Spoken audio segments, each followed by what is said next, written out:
enfadada por lo de ayer noche? Héctor, hijo, te he dicho varias veces que te portes mejor con ella. Es que no me ves capaz de hacer nada por los míos. Te he dicho 1000 veces que estoy harta de que me hables en ese tono. Soy tu madre y no te lo voy a tolerar, ¿eh? ¿Me oyes? No, tío, estoy de mal rollo con mi novia y con mi madre. Hostia, tío, me sabe mal. En media hora estoy allí y lo solucionamos, ¿vale? Te ayudo lo que haga falta.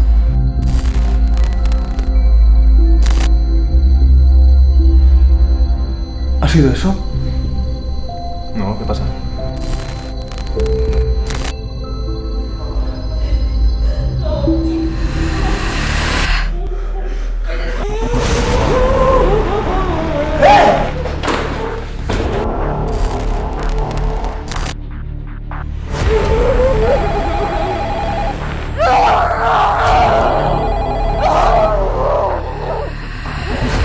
Le dices que se calle y deja de respirar. Esteban, despierta, despierta. Han entrado en casa, se están escuchando golpes todo el rato y la cosa no pinta bien. ¿Qué pasa? ¿Qué está pasando? Llama a la policía. Lo sentimos, el número marcado no existe. ¡No le hagáis daño a mi madre, por favor! ¡Antes matarme a mí! ¡Por puta, para!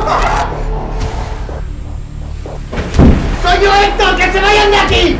A ver, los de dentro. ¡Abre la puerta inmediatamente o le corto el cuello!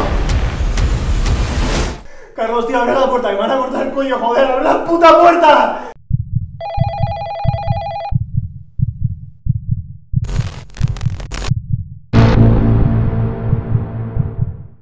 Como vas un puto pelo, me cargo a ti y a tu madre.